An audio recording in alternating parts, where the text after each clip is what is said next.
you grade to see what is happening. Then after that, you can do cross-sectional studies using firefighters in Cape Town. Yeah. But then you need a substantial number. You see, like you need, perhaps we're talking about 100 or so. And then you look at the Cape Town firefighters versus what is happening on the continent. Then you can then come up with the guidelines that with Australian ones or the American ones, and then try to generate something like that. You understand? Using what you found from the umbrella review, your cross-sectional, then you can try and generate something. Because as is right now, we are working within an empty space where there's virtually no research that has been done within the African context. So perhaps, based on what your supervisor, you can either do an umbrella review, international, or maybe from an African perspective, or sub-Saharan, just do a scoping review first and see what is currently there. And then from there you can start to generate stuff. Because right now, as is, you cannot generate anything from nothing. So I think... Yeah, I think you're doing a lot of concepts, and I think it's really confusing. So I think that the right place to start, the emphasis on that umbrella review, I think the right place to start, depending on what you want to ask the question, is to look at, is there enough literature in the local context, or at least in the African context. I think this is where the scoping review, you have to go out there and scope the literature to see what is out there first. And if you find it's very little, okay, that justifies why you do a scoping review, because there's not much literature out there yet. And the purpose of your study then is to address this issue of the absence of literature, especially within the African context, on this particular topic.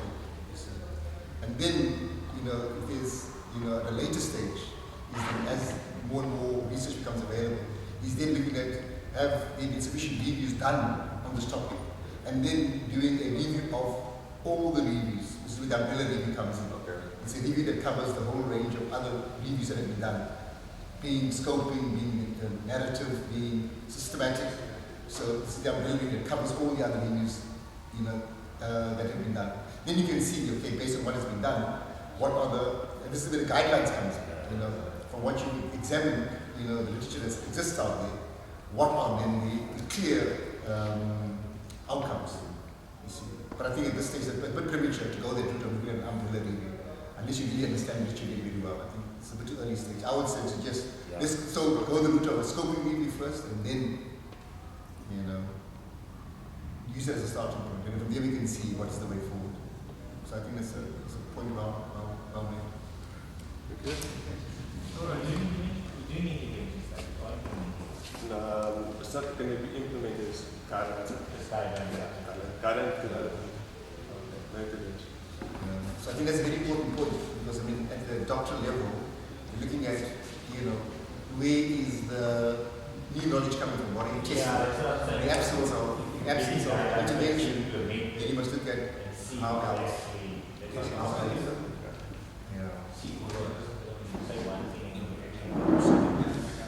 All right, thanks a lot. So we've got, I think so we've done Raymond, Khalil, Gareth, are you ready? The next one. Okay, so we're well on the way now. I think it's really making good progress. So just in terms of the lineup, we have Lawrence. Are you ready to go? Because you asked for this morning. So once we got load shedding, so you have to just present off the computer. You got your presentation on USB. When you ask questions after the presentation, then you can load up your presentation. Saves us a bit of time. Okay. And then Nitesh, you also want to go this morning? Yeah. If you are good to go, then you can follow Lawrence, and then from there we can continue. Okay.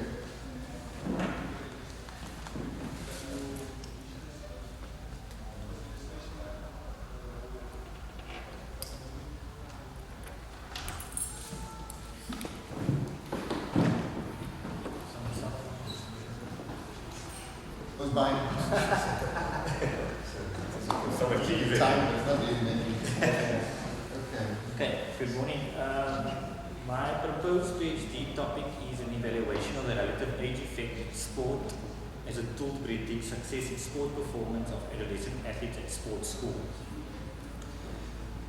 So children participating in youth sports are grouped according to the age, supposedly ensure equal and fair opportunities for all, and that was research that actually showed, and that's how they've been possibly selected.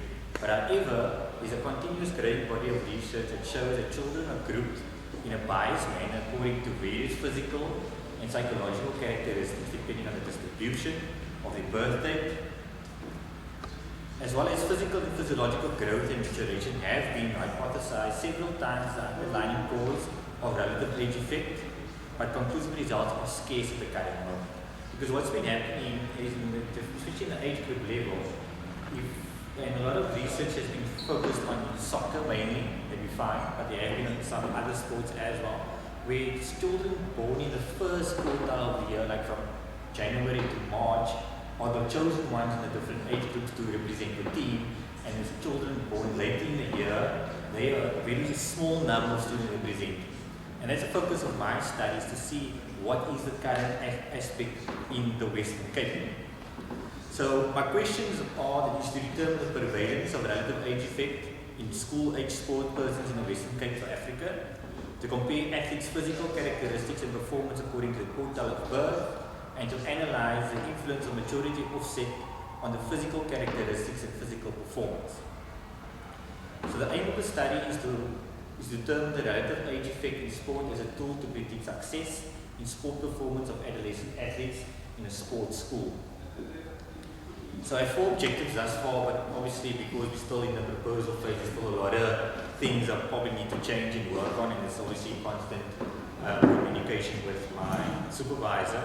But for now, I have to observe the distribution of dates of birth among adolescent athletes over the course of the quarters of the year. And it's very simple, because what I want to do is I'm going to divide the year into 4 quartiles, so every 3 months, and there I'm going to start seeing in the different age groups what is the representation in the different sporting codes at the sports school.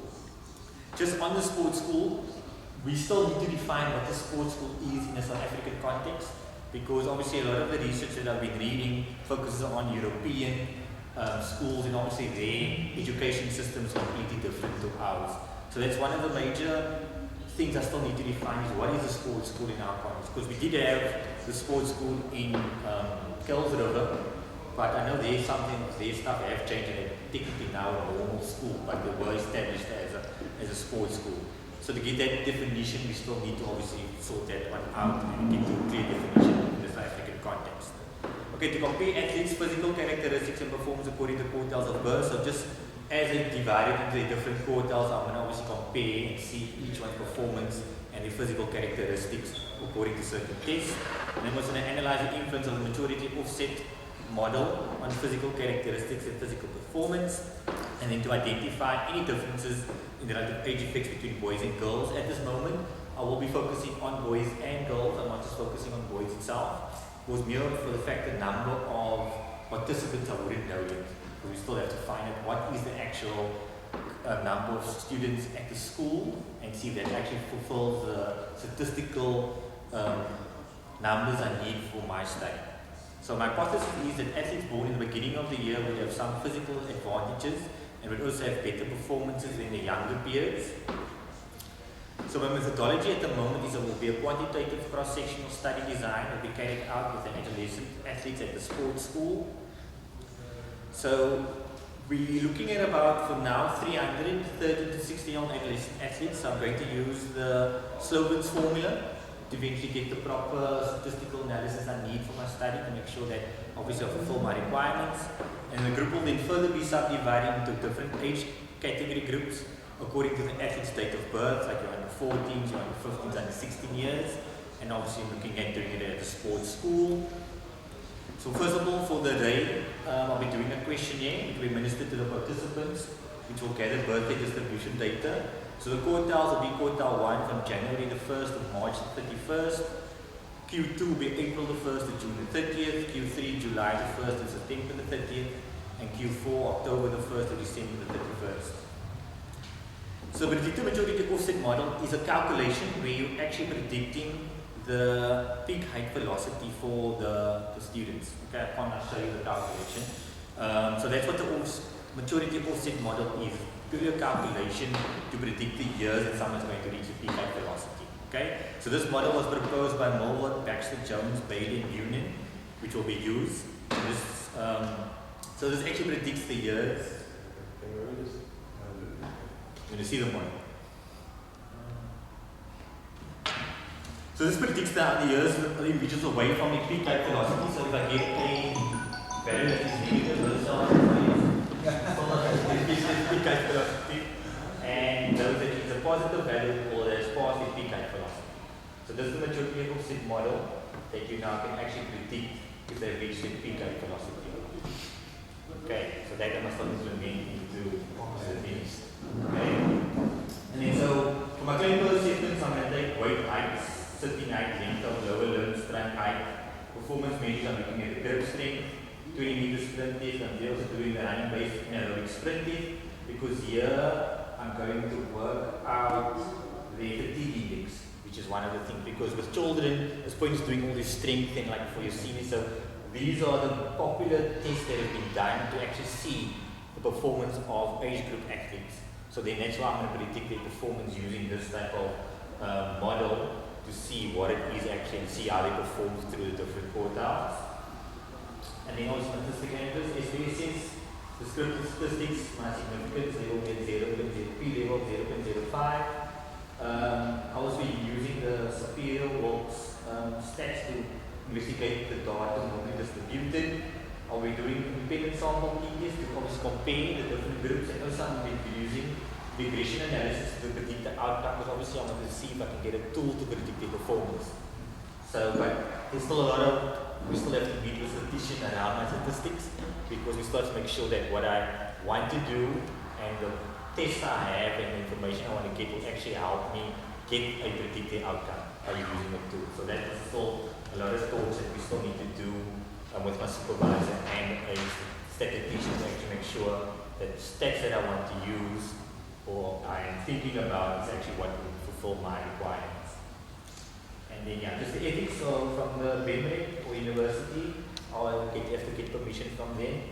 I have to get permission from the Western Cape Education Department because I'll be working at a sports school. I have to get police clearance because we'll be working with adolescents, so I'll need to be getting that as well. And then all participants will be invited to take part in the study. Because they're underage, you'll have to sign a consent form, and then also get consent from the parents to sign. And obviously all information will be kept confidential. Okay, thank you. Thank you very much, Gareth. Questions before? I think from my side, you to ask, I just want to ask, so you mentioned that there's no strength test, there's not much strength test and aesthetic test. Is the flexibility At this moment, no, I haven't included flexibility because the intermittent measurements is more for the calculations, and it's because I'm looking at performance, I haven't included flexibility, just what performance test. Just based on what the other research has done. So it might be opportunity that I might, depending on what my supervisor advises and what we find. If we need maybe more things included in the performance, maybe flexibility is an important aspect, or something I would possibly look at if it is required. Okay. I think from my side, I'm going back to Smart's question, his absence. Yeah. He's always concerned about where is the unique contribution and doesn't fulfill the requirements of the doctoral thesis. I think this is I may not be 100% here, but I think this is where maybe still a bit weak in terms of the university's standard of doctoral studies. So looking at the issue of relative age effect, looking at maturity onset, I think the biggest issue here is around performance. Yes. You know, what can we use to predict performance? And in the absence, I don't see an intervention in your study either. Yeah. So I think in the absence of an intervention, look at what, I would imagine proposing a model which includes issues such as relative age effect and maturity onset as parameters that influence or predict performance.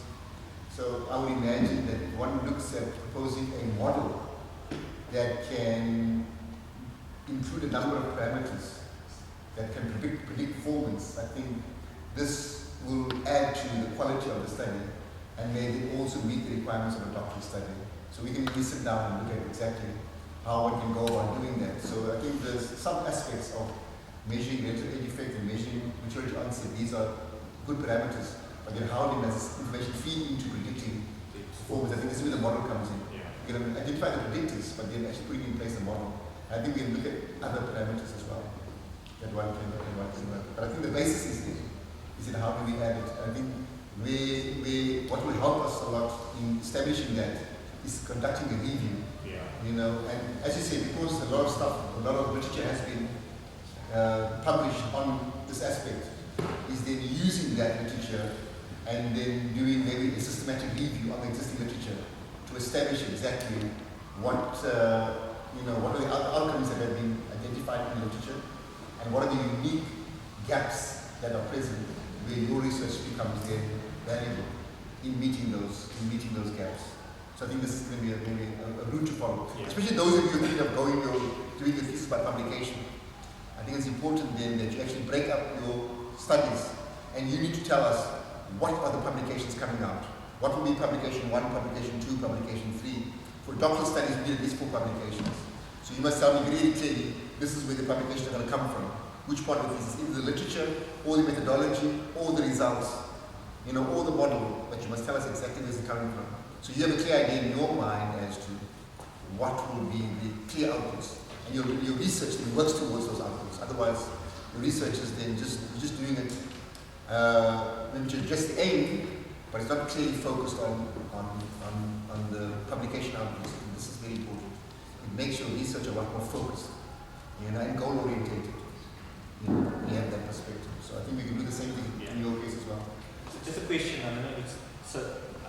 that's how I would like to go about my PhD publication. So can you say Khalil's talked about 2 systematic reviews. Can you do 2 systematic reviews of 2 different topics under your PhD as part of the publication? Yeah, well, not 2 systematic reviews. Too much. Maybe two different types of reviews. So that when Smart did his research, because he had a mixed methods methodology in his research, he did a systematic review for the quantitative part of his doctoral thesis. And then he did a narrative review for the qualitative part of his research. So in a situation like this, where you've got a mixed methodology, where qualitative and quantitative have got different approaches to research, he's addressed this by using different types of systematic reviews, the one being narrative and the other one being systematic, to address the 2 types of research methods, the quantitative being the systematic review and the narrative review for the qualitative research. And so in a case like this, you can, So I think depending on, if you also using, I gather from your research is mainly quantitative research. So we can look at a scoping review or looking at a systematic review. The alternatives. If you're interested, you can join my group.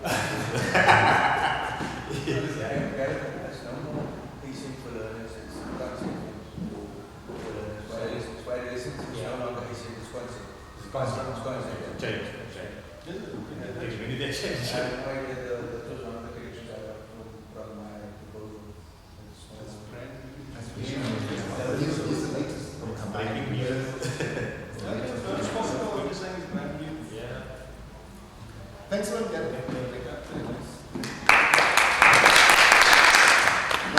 thought you were loading up your presentation, brothers. So, Hitesh, if you ready after Lawrence, present it. You good? Okay. And then Ayub. That's right. Our program. And then we're going to have to move all the online presentations. We'll get to our first 12 with probably load shedding. So I think who is here? I don't see the yet. Some of the guys have to go away for another function, so that's fine. So I've got some here. Okay. Good. Yeah. Okay, so we've got another activity in the department, excursion for the honor students, and they're all involved. So they have to be there with the program. That's why they're leaving a bit early. So I think we'll continue with whoever is here, like Jared will be here. So it's Ayub, and then Nitesh, and then Jared and Sammy. If you can follow that order. But hopefully by that time, we'll be outside the load shedding period, and then we can connect with the the other participants. I know Shantae said she's coming back after 12, so she can also present later. I'm not sure Matthew yesterday he got back to me, so I was hoping to see him here. But Donald, you have to go? Good to go? Okay, we can get going. Okay, good morning, gentlemen. Unfortunately, there are no ladies. Okay, so the title of my thesis is The Prevalence of Coronary Artery Disease Risk Factors Among the Corporate Employees. The background of the study. Cardiovascular disease is it's a major contributor of morbidity and mortality in the world. In addition, coronary artery disease risk factors continue to be the leading cause of duty-related sick leave, as well as job absenteeism and presenteeism among sedentary office workers. According to various researchers, occupations have progressively become more sedentary. The workplace environment has gradually become a focus for intervention aimed at the reduction of the risk of chronic diseases, because the majority of adults employed spend a substantial amount of time at work. In 2020, an estimated 17.5 million people died as a consequence of CVD, representing 46.2% of non-communicable diseases. In South Africa, coronary artery disease accounts for 40% of total mortality each year and is ranked 95 in the world on the basis of CAD-related death rate each year. There are two types of cardiovascular risk factors. Mainly, number one, communicable, which are modifiable by change in behavior or with the use of drug therapy, or a non-modifiable, which are those that cannot be altered by behavior or drug therapy. Socioeconomic status has a measurable and a significant effect of cardiovascular health. The contribution of social determinants of health, which is best represented by socioeconomic status, is poorly understood. The growing body of literature shows that socioeconomic status is strongly associated with the risk of cardiovascular diseases, where people of low socioeconomic status have greater risk of developing CVD, even in high-income countries. A better understanding of socioeconomic status and the risk stratification is the critical first steps in identifying and tailoring interventions to improve the CVD risk in the population. Major risk factors of CAD include advanced age, a family history of CAD, obesity, hypertension, cigarette smoking, sedentary lifestyle, dyslipidemia, and diabetes. The high incidence of cardiovascular events in office employees is largely due to physical inactivity and poor diet, coupled with the presence of multiple CAD risk factors. Therefore, the importance of determining the prevalence of modifiable health risk behaviors among specific population for effective preventative and therapeutic measure has been emphasized. The statement of the problem. There is scarcity of evidence on the knowledge of CAD risk factors among office employees in the sub-Saharan region. A study by Sharma, which was done in 2013, described the scarcity of data on CAD risk factors in office workers and the shortage of corporate wellness programs to assist office workers to be physically active and boost their productivity in the workplace. The high incidence of CAD is primarily due to physical inactivity and a poor diet, coupled with the presence of cigarette smoking and obesity. Therefore, early detection of CAD risk factors will enable employees to reduce their risk and the incidence of CAD.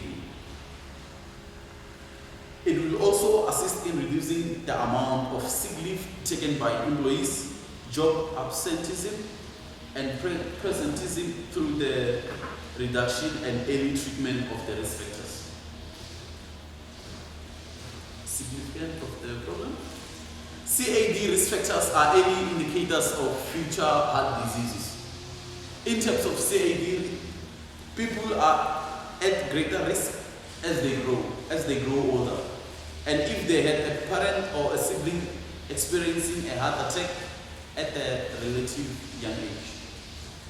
Several research studies have described the scarcity of data on CAD risk factors in office workers. According to various researchers, occupations have become more sedentary.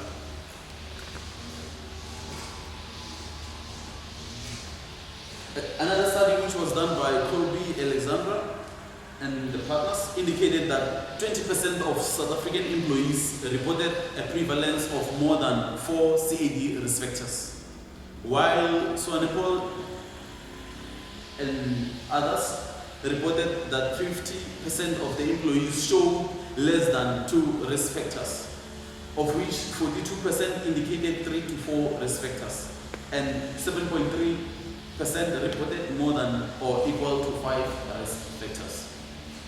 In light of these alarming statistics, it is of crucial importance for companies to assess the prevalence of various CAD risk factors among the employees and create strategic interventions in order to address these risk factors. Aim of the study? The aim of the study is to determine the prevalence of CAD risk factors in office employees at a corporate company in the city of Cape Town. Objectives of the study: to determine the prevalence of CAD risk factors in office employees at a corporate company, to determine the relationship between the various demographic factors, to determine the relationship between the various behavioral and clinical CAD risk factors, and lastly, to determine the relationship between socio-economic status and CAD risk factors in office employees. Hypothesis of the study: there will be a high prevalence of CAD risk factors in office employees. There will be a significant relationship between age and CAD risk, as well as between gender and CAD risk factors. There will be a significant relationship between the various behavioral and clinical CAD risk factors in the office employees. Office employees of low socio-economic status will be at significantly higher CAD risk factors than employees of middle and upper socio-economic status. The limitation of the study: inclusion criteria. The study is going to include full-time employees, male and female employees between the age of 18 and 65 years old. Exclusion criteria: employees will be excluded if they have any injury that prevents full participation. Employees that will be absent during the period of data collection, or employees that will be absent from the day of the assessment, or employees who have not given consent. Brief literature. A study by Colby Alexander, which the aim was to determine the health and risk profile of South African employees presenting for a health risk assessment and to measure their readiness to change and improve lifestyle behavior. And their findings and conclusions: they say as South African employees' health and lifestyle behaviors are placing them at increased risk of non-communicable diseases, suggesting that they may develop non-communicable diseases earlier than expected. The study underscores the importance of determining the health and the risk status of employees, which could assist in identifying the appropriate interventions to reduce the risk of non-communicable diseases among the employees. The limitation of the study. The limitation of the study is that it did not take into consideration the socio-economic status of the participants to